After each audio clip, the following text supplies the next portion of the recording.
আমার এই পাঞ্জাবি এটা এমন কেন? আমার উস্তাদ, আমি ছোটবেলায় যার কাছে প্রথম পড়ছি, আজকে সারা বাংলাদেশের যিনি হেফাজতে ইসলাম বাংলাদেশের যিনি মহাসচিব আল্লামা শায়েখ সাজিদুর রহমান, সারা বাংলাদেশের মুরব্বী।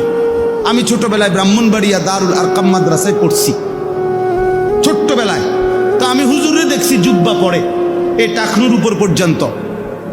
আজকে সেই থেকে 1992 সালে 93 সালে আমি দারুল আরকাম প্রথম ভর্তি হয়েছি, যে সময় মাদ্রাসা শুরু হয়েছে আমগরে দিয়া।